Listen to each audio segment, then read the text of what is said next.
Billahi minash shaitanir rajim, bismillahir rahmanir rahim. Me emrin e Zotit gjithëmshirshëm i shpëtotit, falënderimet janë për Allahun, përshëndetjet për Muhammedin alayhis salam. Të dashur vëllezër dhe motra, mirë se takohemi edhe në këtë javë përsëri në ligjëratën dhe ciklet të cilat që kemi vazhduar para një jave. Do të mundohemi sot inshallah të flasim rreth asaj se si njeriu e njeh Zotin dhe sa e njeh ai Zotin. Këtë botë që jetojmë njerëzit njohin shumë gjëra. Njohin vende, njohin qytetrime, njohin shumë gjëra me vlerë, mirë po pyetja e vërtetë është, sa njerëzit e njohin atë i cili krijoi gjithçka? Sa janë njerëzit ata të cilët e kuptojnë dhe e dinë krijuesin e çdo gjëje? Prandaj edhe sot në kohën që ne jetojmë, shumë njerëz thonë që neve e besojmë Allahun. Mirë po të besosh Allahun dhe ta njohësh Allahun ka dallime diametralisht të mëdha. Prandaj pyetja është sa neve e njohim Zotin e Madhreshëm. Dhe natyrisht mbi njohjen e Zotit pastaj vjen edhe ajo se sa ne jemi afër Zotit tonë. Allahu i Madhreshëm Kur'anin Fisnik surën Fatir në ajetin 28 thotë kështu: "Dhe nga robërit e mi frikën më shumë t'ia kanë dietarët." Domethënë prej robëve të Zotit Allahu po thotë që dietarët e friksohen më shumë te Zoti i Madhreshëm. Dhe kjo frikë nuk kupton frikë e cila i largon prej Zotit, por është frikë e cila afëron tek Allahu i Madhreshëm dhe është ajo frikë e cila neve na determinon që krijuesi ynë, Allahu fuqiplot, është madhështor në çdo gjë. Prandaj dhe pejgamberi sallallahu alaihi wasallam ka thonë: "Unë jam ai i cili njeh më së miri Allahun dhe jam po ai i cili friksohet më shumë te atij." Domethënë njeriu sa më shumë ta njeh Zotin e tij, aq më i përulur është ka shtim madhështisë e tij dhe jo të kundërtën. Ai njeriu që nuk e njeh Zotin, ai tregohet mendje madh dhe në kundërtën ai njeriu që sa më shumë e njeh Zotin e vet, ai është më i thjeshtë, më modest dhe më i përulur ka shi Zotit Madhreshëm. Një pyetje, si ta njohim Zotin?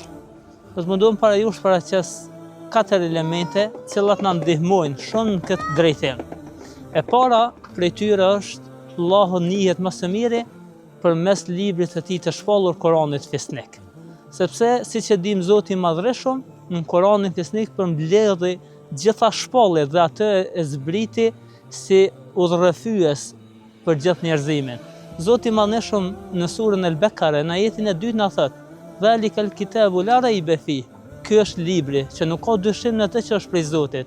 Hudan lil muttaqin, është udhëzues për të devotshmit. Prandaj e pari element me cilin neve njohim Zotin është Kur'ani Fisnik. Elementi i dytë është duaja apo lutja. Lutja është ajo e cila na lidh më shumë me Zotin. Aq më shumë që neve i lutemi krijuesit, aq më shumë e njohim atë. Prandaj dhe Zoti i Madhreshëm Kur'an na drejtua me një ajet kuranor duke na thënë: "Wa idha sa'alaka ibadi anni fa inni qarib." Kur të pyesin robërit e mi për mua, thuaj ju atyre unë jam afër jush. Ujibu da'wata da'i idha da'an. I përgjigjem lutjes së lutësit kur ai më lutet. Prandaj Zoti sikur po do më na tregu me këtë ajet, ata që e mendojnë Zotin larg, ai vërtet është afër jush dhe i përgjigjet lutjes të lutesit kur ai drejtohet atij.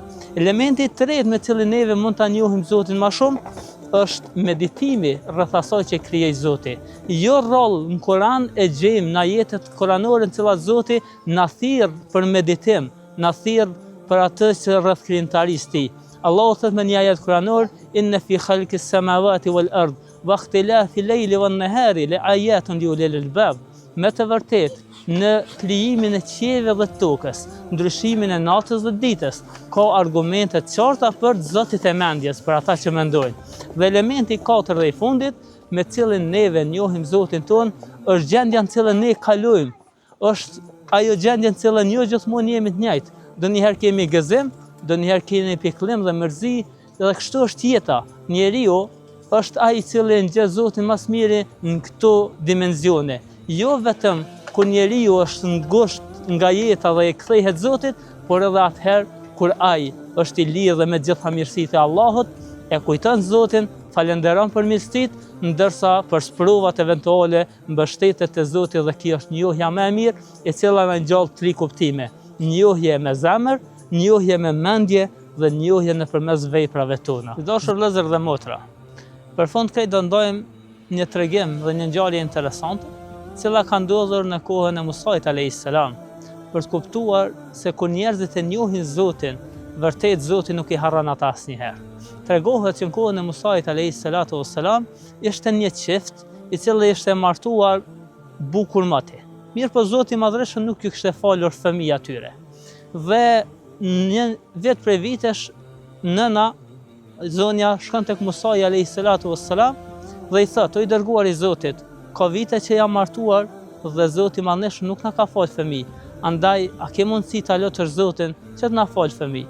Musai alayhis salatu wassalam u kthye te Zoti vet dhe e luti: "O Zot, filan çifti kërkojnë fëmijë, andaj a ke mundësi që t'i japësh një fëmijë atyre?" Zoti i Madhneshëm ju kthye Musait alayhis salam me një përgjigje të shkurtër. Tha kështu: "O Musa, kam vendosur që këtij çifti mos t'i fal fëmijë." Domethënë është provë për provave të mia. Dhe Musai alayhis salatu wassalam u kthye tek zonjë dhe i thaje: "Zoti i Madhneshëm ka vendosur që sprovojnë këtë dynjë që mos i jap fëmijë."